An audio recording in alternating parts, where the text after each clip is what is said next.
Hermanos, buenas tardes o buenos días. No sé a qué momento van a escuchar este mensaje, pero envío mis saludos, abrazos a toda la iglesia y de parte de la iglesia también aquí en Emiliano Zapata. Queremos enviarles unos saludos muy grandes y con el gusto de poder compartir una vez más la palabra pura de nuestro Dios.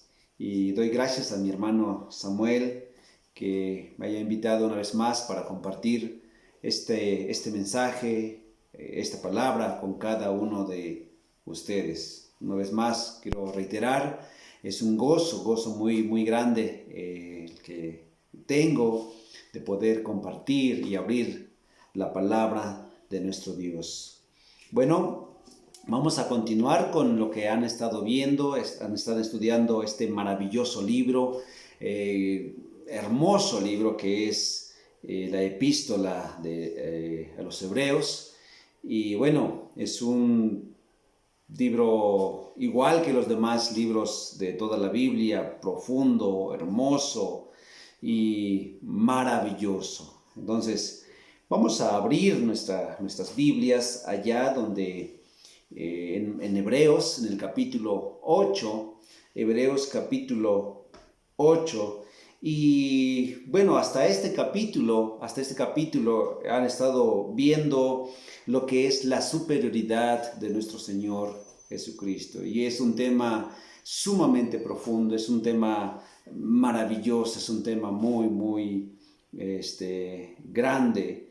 Y mi deseo hubiera sido poder estar con ustedes de manera presencial y poder abrir la Biblia y ver el rostro de cada uno de ustedes una vez más. Es un poco raro estar predicando a una camarita y que esté grabando. Es un poco extraño hacer eso, pero esperemos en el Señor que pronto podamos visitarles o visitarnos y podamos vernos ahora ya presencialmente, físicamente. Pero mientras ese tiempo llega, vamos a seguir estudiando y vamos a tratar de centrarnos en lo que es, a pesar de que no hay nadie, solamente esta camarita, pero vamos a tratar de centrarnos en la palabra, en este mensaje de nuestro Señor.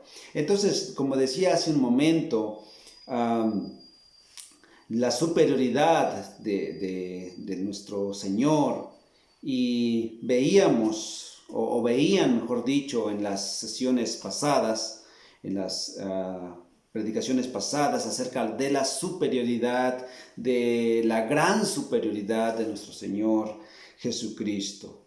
Vimos también en los pasajes, capítulos anteriores, la superioridad del Hijo con respecto a los ángeles, y veían y vemos en las Escrituras que esta superioridad de nuestro Señor respecto a los ángeles es confesada también en los Salmos y también de una manera cantada. Si estoy seguro que en las predicaciones anteriores se mencionó que muchas partes de esta hermosa epístola fueron extraídas de himnos, de cantos que se cantaban en el primer ciclo. Entonces, esta superioridad de nuestro Señor, esta superioridad del Hijo de Dios con respecto a los ángeles, es confesada no solamente en los salmos, sino también en los cantos. Los escritores de salmos, los escritores de los himnos, retrataban al Hijo como Rey, como Creador y aquellos cuyos años no tendrán fin. A diferencia de los ángeles, el Hijo tomó sobre sí la naturaleza humana del hombre, y lo maravilloso es que dice la palabra, que Él no se avergüenza de llamar a su pueblo hermanos y hermanas, ya que Él y ellos son de la misma familia. Somos de la misma familia. Vieron también en los siguientes capítulos, al capítulo 1, que Jesús es más grande que Moisés. Aunque Moisés era un hombre fiel, siervo en la casa de Dios, vieron también que Jesús es un fiel hijo que está sobre la casa de Dios. No solamente está en la casa de Dios, Jesús no está en la casa de Dios, sino sobre la casa de Dios. Por eso es superior a Moisés. Además, es más grande que Aarón. Aunque Aarón era el sumo sacerdote, pero era un pecador. Jesús es el gran sumo sacerdote y sin pecado. Jesús llegó a ser sumo sacerdote según la orden de Melquisedec. Y eso ya lo vieron seguramente muy detalladamente, lo que significaba que perteneciera a la orden de Melquisedec, aunque lo vamos a mencionar un poquito más adelante. Entonces vemos a Jesús, al Señor, a nuestro Señor Jesucristo, como un sacerdote rey. Un sacerdote rey, pero su servicio no es en un tabernáculo terrenal, sino que ha ido a servir en el verdadero tabernáculo erigido por el Señor. No por el hombre, sino por Dios, allí en el lugar santísimo. Obtuvo redención eterna para su pueblo y sirve como mediador de un nuevo pacto.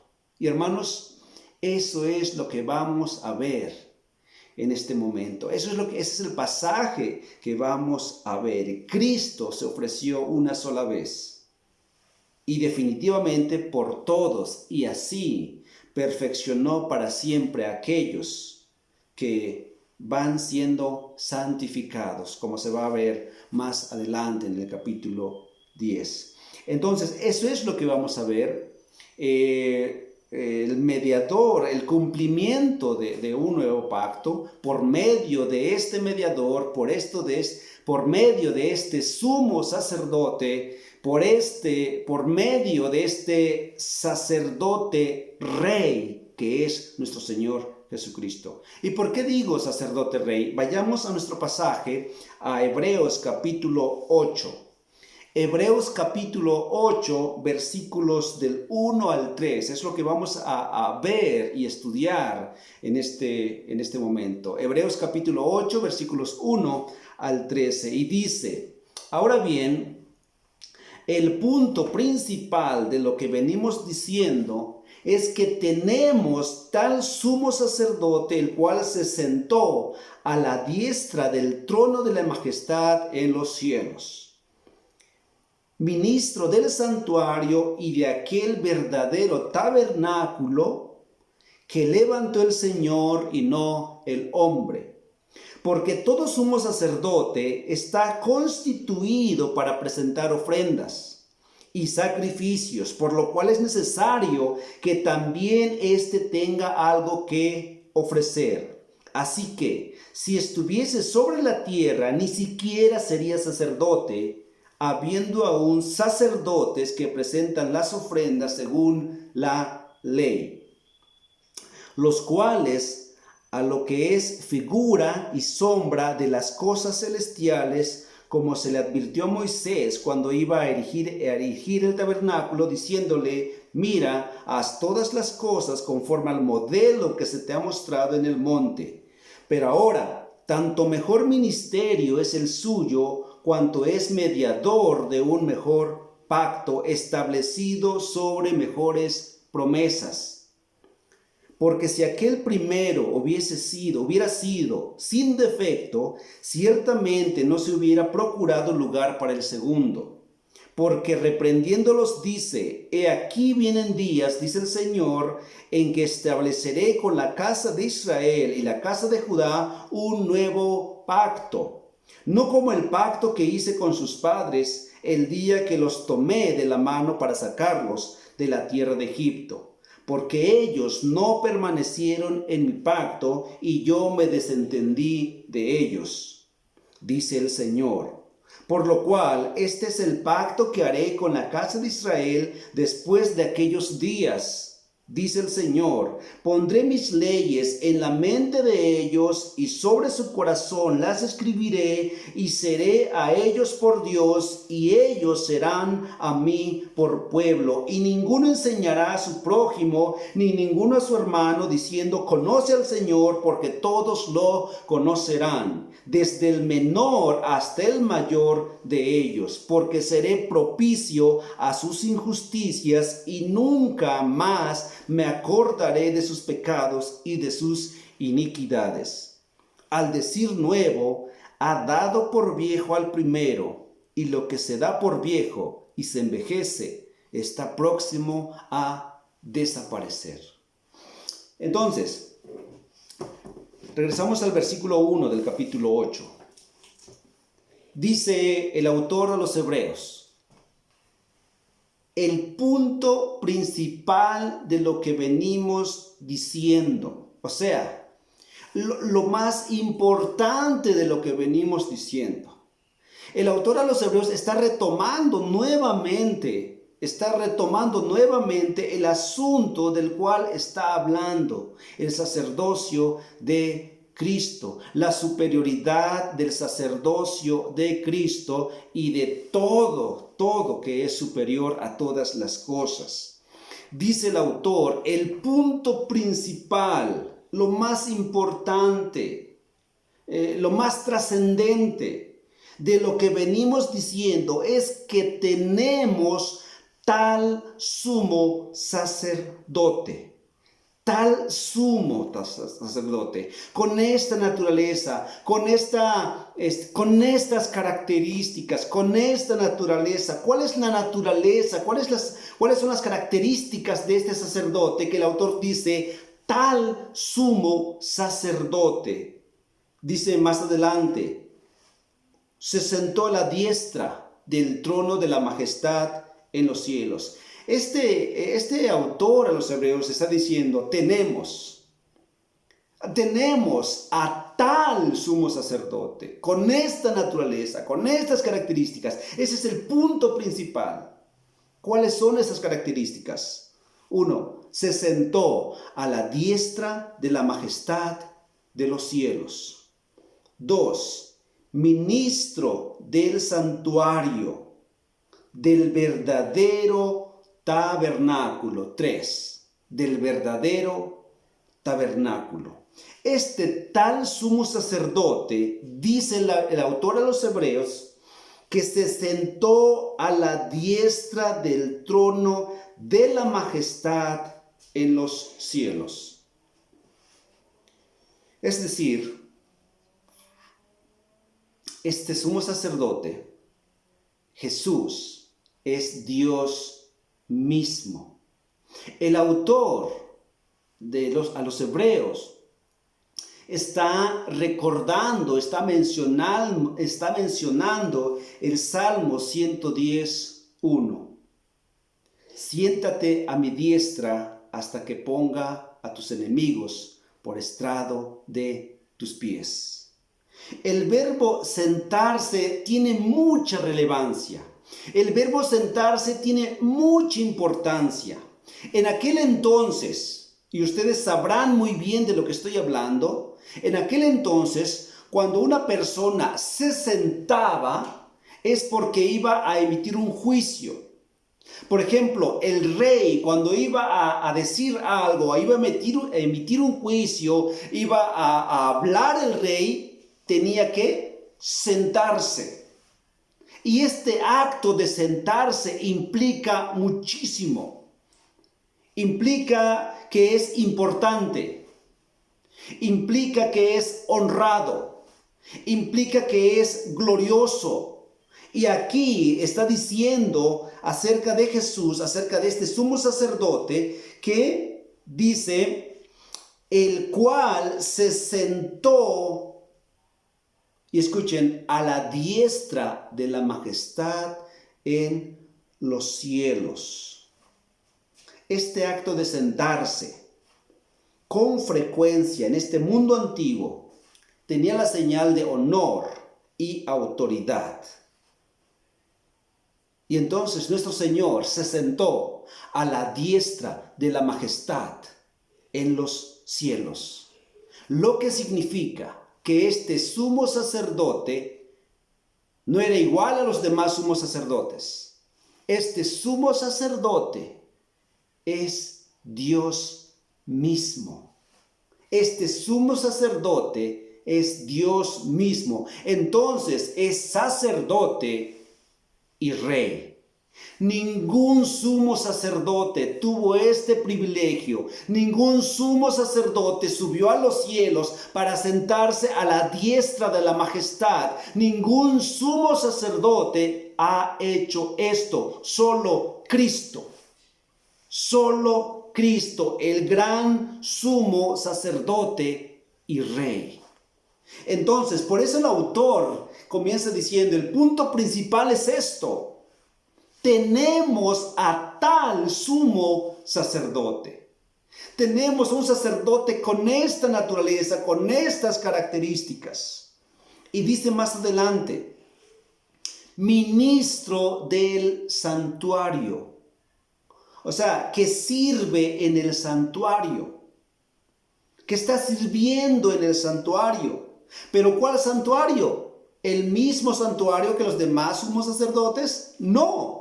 Dice más adelante, y de aquel verdadero tabernáculo que levantó el Señor y no el hombre. Este sumo sacerdote Dios está sirviendo, está ministrando en este santuario no hecha de manos humanas, sino hecha por Dios mismo, un tabernáculo no creado por manos humanas, sino por Dios mismo, por el Señor mismo. Dice ahí mismo en Hebreos capítulo 9, versículo 11, pero estando ya presente Cristo, sumo sacerdote de los bienes venideros, por el más amplio y más perfecto tabernáculo, no hecha de manos, es decir, de esta creación. Más adelante, el mismo capítulo, versículo 24, dice, porque no entró Cristo en el santuario hecho de mano, figura del verdadero, sino en el cielo mismo, para presentarse ahora por nosotros ante Dios. Para presentarse por nosotros ante Dios. Ese es su ministerio. Por eso dice ministro del santuario, del lugar santísimo, pero no hecha por manos humanas, sino por Dios mismo. Este es el sumo sacerdote, el gran sumo sacerdote, el mejor sumo sacerdote. Y este mejor sumo sacerdote lleva una mejor ofrenda. Dice versículo 3, porque todo sumo sacerdote está constituido para presentar ofrendas y sacrificios, por lo cual es necesario que también éste tenga algo que ofrecer. Lo que el autor está diciendo es lo siguiente. Es muy claro, todo sumo sacerdote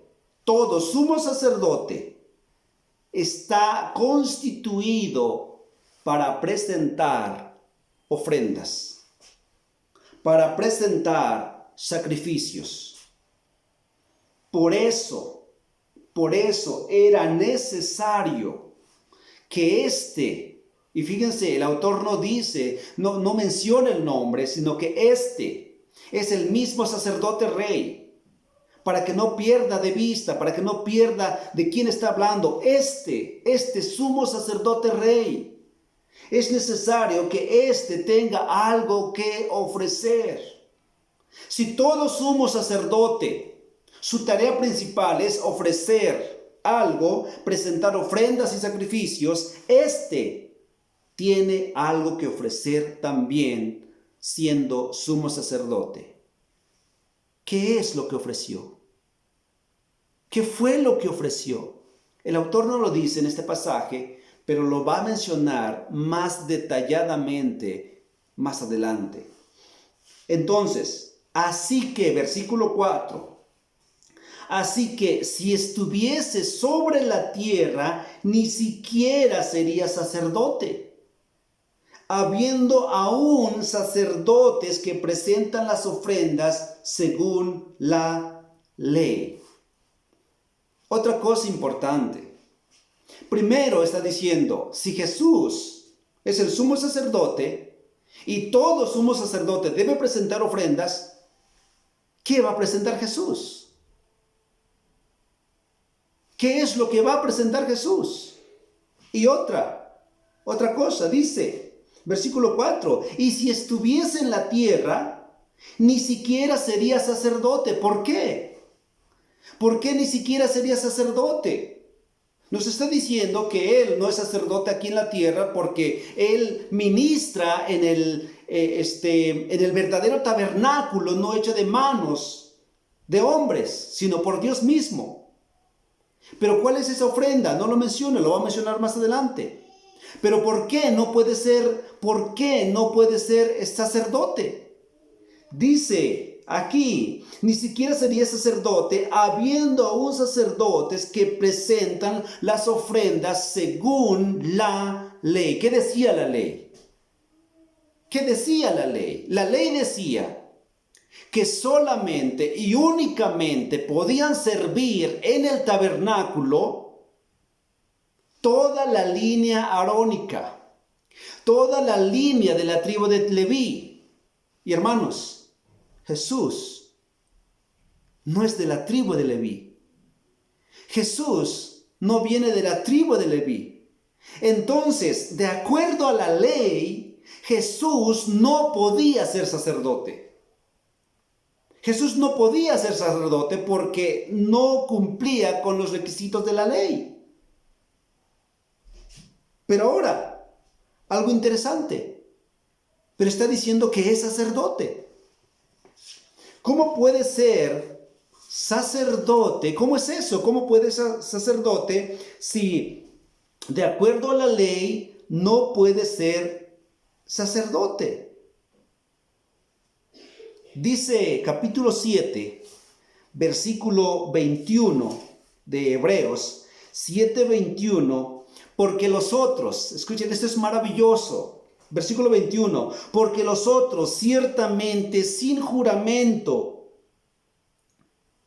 fueron hechos sacerdotes, pero Jesús, con el juramento del que le dijo, juró el Señor y no se arrepentirá, tú eres sacerdote para siempre según el orden de Melquisedec. Tú eres sacerdote según el orden de Melquisedec, porque los otros ciertamente sin juramento fueron hechos sacerdotes. Pero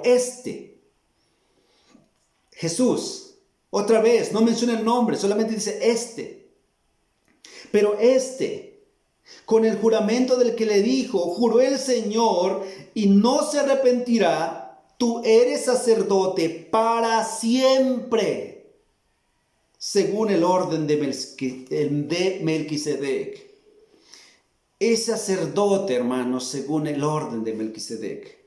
Es decir, aunque no procede de la línea sacerdotal, Dios lo tomó directamente sin necesidad de pertenecer a la línea sacerdotal, porque fue declarado por Dios sumo sacerdote según el orden de Melquisedec. Su ministerio, por lo tanto, es superior a todo, no solo porque es sacerdote rey, sino porque su ministerio sacerdotal es celestial y no terrenal. No es en el santuario hecho de manos, sino por Dios mismo. No es igual que el montón de sumos sacerdotes que venían de la tribu de Leví. Dios lo tomó directamente y lo puso como sumo sacerdote, no en este santuario hecho de manos, no en este santuario físico, sino del santuario celestial, del santuario celestial. Y dice versículo 5, los cuales sirven a lo que es figura y sombra de las cosas celestiales, como se le advirtió a Moisés cuando iba a erigir el tabernáculo, diciéndole: mira, haz todas las cosas conforme al modelo que se te ha mostrado. El ministerio de los sacerdotes levíticos y el lugar donde ministraban era una copia y una copia del original, una sombra del original. Donde ministraban los sumos sacerdotes levitas, era una copia y una sombra del original. Un hermano llamado William Hendrickson dice acerca de este pasaje: el escritor de Hebreos tiene la intención de decir que los sacerdotes que servían en el santuario tenían que darse cuenta de las limitaciones existentes. La estructura del tabernáculo no era más que una copia, y los sacrificios eran solo una sombra. Fin de la cita. Todo esto que se menciona en el Antiguo Testamento, desde la preparación del sumo sacerdote hasta la presentación de las ofrendas, y ustedes saben todos los detalles, todos los rituales que tenían que llevar, todas las tareas que tenían que hacer previo a presentarse los sumos sacerdotes, era detalloso, era mucho. Todo esto era una sombra, una copia, una sombra de lo que había de venir. Era una figura y sombra de lo que había de venir y que se cumplirían en este mejor y excelente sumo sacerdote, en Jesús nuestro Señor. Por eso, más adelante dice que era necesario que todo esto sucediera. En el capítulo 20, versículos 23 al 26, dice, Hebreos 9, 23 al 26, porque pues es necesario que las figuras de las cosas celestiales fuesen purificadas así, pero las cosas celestiales mismas con mejores sacrificios que estos. Porque no entró Cristo en el santuario hecho de mano, figura del verdadero, sino en el cielo mismo, para presentarse ahora por nosotros ante Dios, y no para ofrecerse muchas veces, como entra el sumo sacerdote en el lugar santísimo cada año con sangre ajena. De otra manera le hubiera sido necesario padecer muchas veces desde el principio del mundo, pero ahora, en la consumación de los siglos, se presentó una vez para siempre por el sacrificio de sí mismo para quitar de en medio el pecado. Hermanos, así es, era necesario que todo esto aconteciera para que se cumpliera todo esto con el sacrificio de nuestro Señor Jesucristo. Y este sacrificio es el mejor, y porque este sacerdote es el mejor y ha sido el mejor y será siempre el mejor. El sacrificio que este sumo sacerdote presentó entonces fue así mismo. Cuando dice en los versículos anteriores que leímos, versículo 3, porque todo sumo sacerdote está constituido para presentar ofrendas y sacrificios, por lo cual es necesario que también éste tenga algo que ofrecer. ¿Cuál era?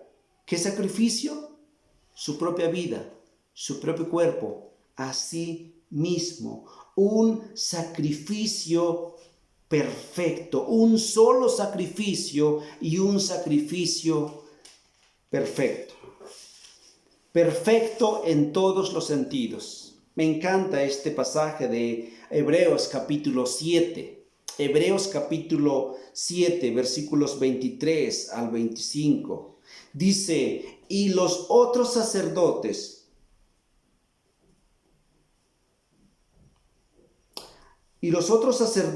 llegaron a ser muchos debido a que por la muerte no podían continuar. Mas por cuanto permanece para siempre, tiene un sacerdocio inmutable, por lo cual puede también salvar perpetuamente a los que por él se acercan a Dios, viviendo siempre para interceder por ellos. Porque tal sumo sacerdote nos convenía santo, inocente, sin mancha, apartado de los pecadores y hecho más sublime que los cielos. Porque no tiene necesidad cada día, como aquellos sumos sacerdotes, de ofrecer primero sacrificios por sus propios pecados y luego por los del pueblo, porque esto lo hizo una sola vez para siempre, ofreciéndose a sí mismo. Porque la ley constituye sumos sacerdotes a débiles hombres, pero la palabra del juramento posterior a la ley, al Hijo hecho perfecto para siempre. Y hermanos, vemos que este sumo sacerdote es perfecto.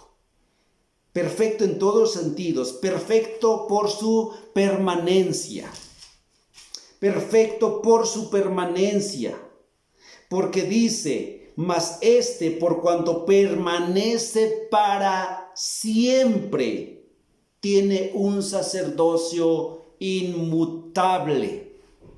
Inmutable. Aquellos sacerdotes morían y tenían que haber otro sacerdote, y ese sacerdote tenía que, cuando moría, tenían que levantar otro sacerdote, pero este sacerdote rey es sacerdote para siempre. Su sacerdocio es inmutable, por eso es perfecto.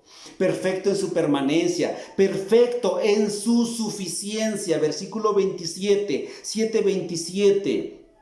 Que no tiene necesidad cada día, como aquellos sumos sacerdotes, de ofrecer primero sacrificios por sus propios pecados y luego por los del pueblo. Por esto lo hizo una sola vez para siempre. Por eso es perfecto en su suficiencia, perfecto en su excelencia. Porque la ley constituye sumos sacerdotes a débiles hombres, pero la palabra del juramento posterior a la ley, al Hijo, hecho perfecto para siempre. Y hermanos, hasta aquí podemos entender por qué el autor está diciendo el punto principal de lo que venimos diciendo. Es que tenemos a tal sumo sacerdote, que es mejor sumo sacerdote, mejor en su ofrenda, mejor en su ministerio. Dice más adelante y continuamos, versículo 6. Pero ahora, tanto mejor ministerio es el suyo, cuanto es mediador de un mejor pacto. Jesús es mejor, no solamente porque es superior a los ángeles y todo lo que ya hemos visto, es mejor porque es mediador de un nuevo pacto, establecido sobre mejores promesas. Porque si aquel primero, está hablando del pacto, si aquel primero hubiera sido sin defecto, ciertamente no se hubiera procurado para un segundo. Porque reprendiéndolos dice, He aquí vienen días, dice el Señor, en cuanto estableceré con la casa de Israel y la casa de Judá un nuevo pacto. No como el pacto que hice con sus padres el día que los tomé de la mano para sacarlos de la tierra de Egipto. No como ese pacto, porque ellos no permanecieron en mi pacto y yo me desentendí de ellos. Hermanos, pongamos mucha atención a estos versículos.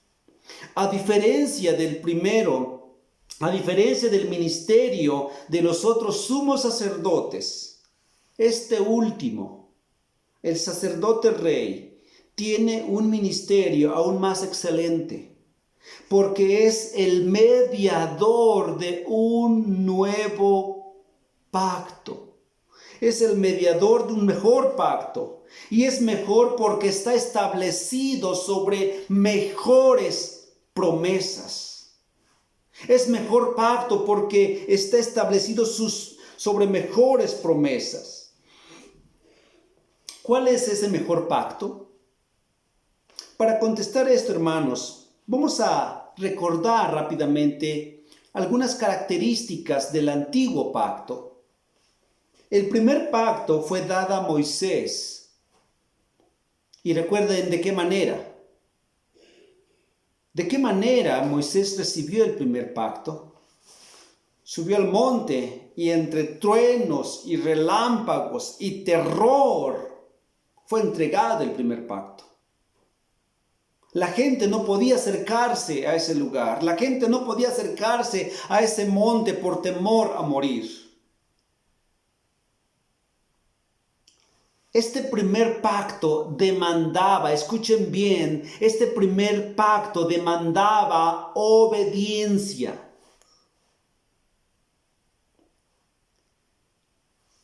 El primer pacto estaba escrita en tablas de piedra.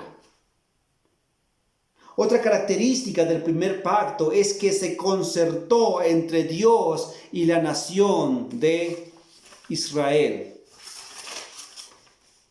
Y ahora, si la nación de Israel guardaba ese pacto, entonces prosperaría. Pero si no guardaba ese pacto, entonces caerían castigos severos, maldiciones sobre ellos. Por eso la ley, este primer pacto, tenía mucho que ver con la obediencia a esta ley. Y si había desobediencia a esta ley, había maldición, había castigo.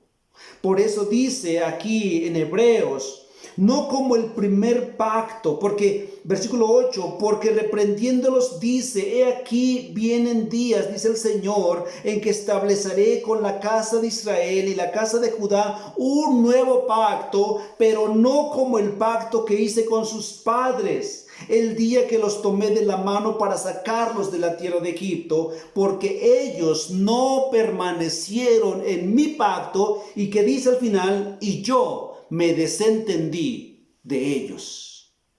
Y yo me desentendí de ellos. Entonces, lo que podemos ver aquí es que este pacto, este primer pacto, tenía defectos. No que tuviera defectos en sí, porque la ley es santa, la ley es perfecta. Defecto en el sentido de que como dependía del hombre, era imposible cumplirla.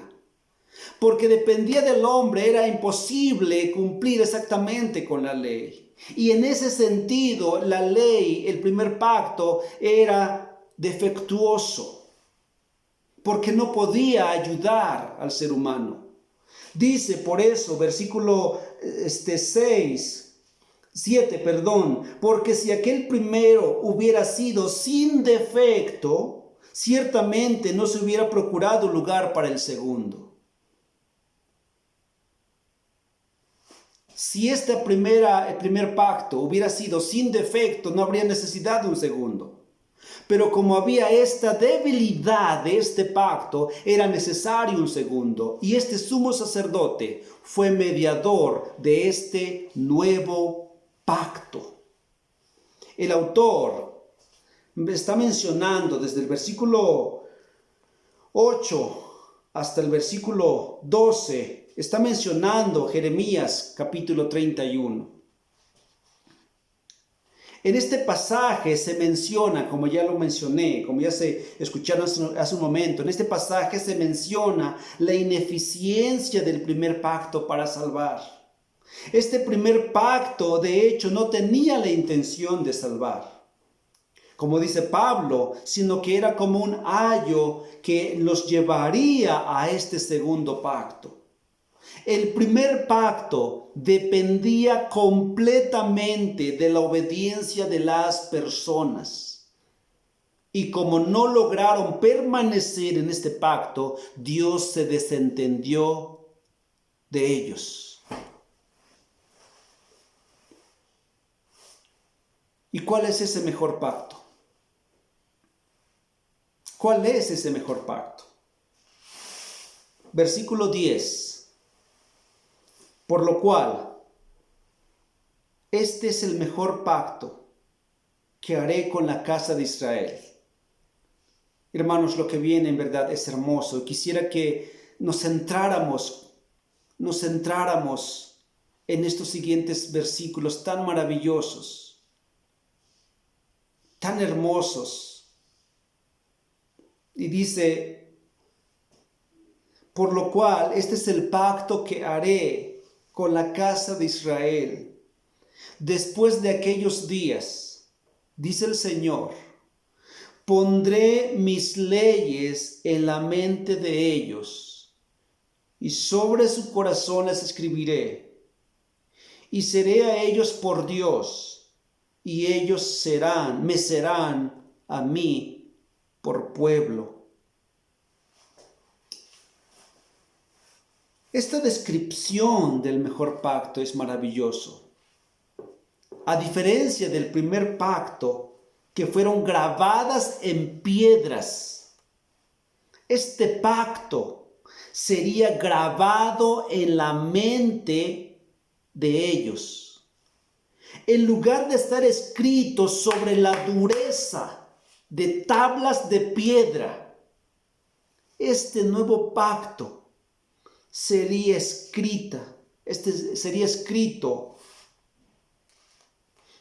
en la blandura de los corazones, haciendo del Señor su único Dios. Una diferencia más del primer pacto con el segundo es que mientras el primer pacto se limitaba a la nación de Israel, el segundo pacto se expande a todos los creyentes.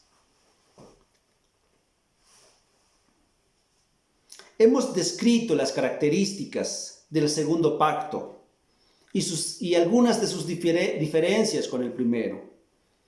Pero, ¿qué significan estas características? Quiero tomarme los últimos 10 minutos para explicar un poco acerca de qué es lo que significan estas características. Nos damos cuenta que todo es iniciativa de Dios. Démonos cuenta, hermanos, en estos versículos que todo es iniciativa de Dios. Mientras que en el primer pacto dependía completamente de la obediencia del hombre, en el segundo pacto, fijémonos de quién depende. Dice, versículo 10 nuevamente. Este es el pacto que haré con la casa de Israel después de aquellos días, dice el Señor. Y escuchen, pondré mis leyes en la mente de ellos. ¿Quién lo hará? ¿El hombre o Dios? Llegará un día en donde Dios pondrá sus leyes en la mente de todas las personas que se acerquen a Él. Y este acercamiento es por medio de Cristo, porque Él es el camino. Toda persona que crea en Cristo, Dios pondrá sus leyes en la mente de ellos. En su ley estará su delicia, y en su ley meditará de día y de noche. Y dice más adelante, y sobre su corazón las escribiré. ¿Quién lo va a hacer? ¿El hombre o Dios? Dios.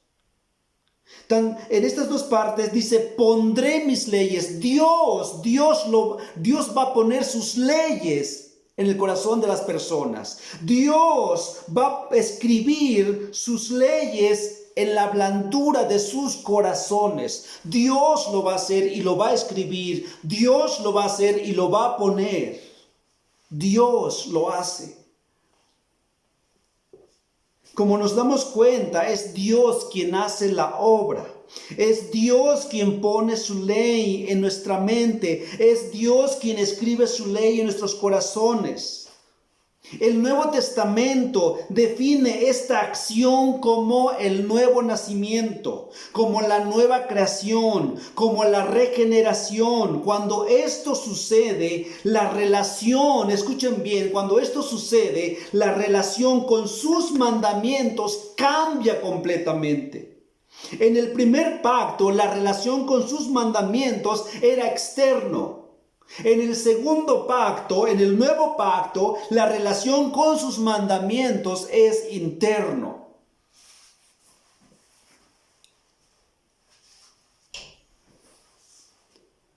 ¿Qué quiero decir con eso, hermanos? He escuchado mucha gente decir, el cristianismo son puras prohibiciones. El cristianismo, no me gusta el cristianismo porque todo te prohíben, no hagas, no digas, no vayas, no, puras prohibiciones. Y hermanos, lamentablemente, muchos de los que nos reunimos en iglesias y que nos consideramos creyentes, también pensamos lo mismo. Creemos que el cristianismo, el evangelio son prohibiciones. No es cierto. El cristianismo no son prohibiciones. El cristianismo no se basa en no hagas, no hagas, no hagas. El cristianismo es libertad. El evangelio es libertad, no esclavitud. Déjenme explicarles mejor esto. Cuando nuestro Señor dice que va a poner su ley en nuestra mente y va a escribirla sobre nuestro corazón, está hablando precisamente de un milagro. Está hablando de una nueva creación, está hablando de una regeneración en las personas. Es muy diferente, hermanos, cuando se nos impone algo y es como una carga pesada que estamos arrastrando y nos pesa y no nos gusta y batallamos con eso. Pero hermanos, cuando ese deseo está en nuestro corazón, cuando ese deseo está en lo más profundo de nuestro corazón, cuando ese deseo nace, es porque Dios ha escrito su ley en tu corazón. Es porque Dios ha puesto su ley en tu mente. En otras palabras, es porque tú has nacido de nuevo.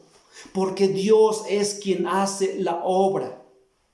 Y nadie te tiene que estar diciendo, no hagas, no hagas, no hagas, no hagas, no vayas, no digas, sino que en tu propio corazón está el mismo deseo que el deseo de Dios. sino que en lo más profundo de tu corazón está el mismo deseo de santidad de Dios, la voluntad de Dios. Y entonces nadie va a tener necesidad de decirte, no hagas y no vayas, o no digas, sino que tú mismo en tu corazón vas a tener el deseo de no hacerlo. Vas a decir, no quiero hacerlo, no es mi deseo hacerlo, no me gusta hacerlo. Es diferente a que te impongan. Ese era el primer pacto que era impuesto, que demandaba completa obediencia.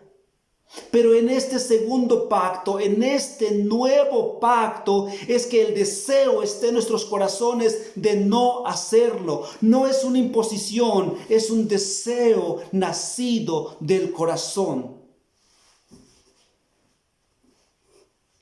Por eso dice, pondré mis leyes en la mente de ellos, y sobre su corazón las escribiré. Y seré a ellos por Dios, y ellos me serán a mí por pueblo.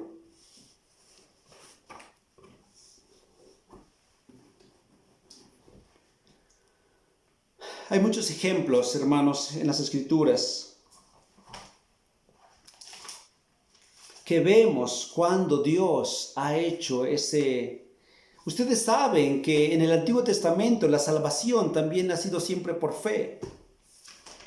Y los hombres que se mencionan en la Biblia, santos de Dios, han sido salvos por fe. Una mirada hacia adelante, mientras que nuestra mirada es hacia atrás, mirando la cruz de Cristo. Los del Antiguo Testamento, su mirada fue hacia adelante. Pero cuando Dios puso su ley en su corazón y en sus mentes, ellos entendieron realmente qué es hacer la voluntad de Dios y qué es tener una relación con Dios. El salmista en el Salmo 40, versículo 8, dice, el hacer tu voluntad, Dios mío, me ha agradado. Y en tu ley está en medio de mi corazón. Ese es la consecuencia de una persona nacida de nuevo.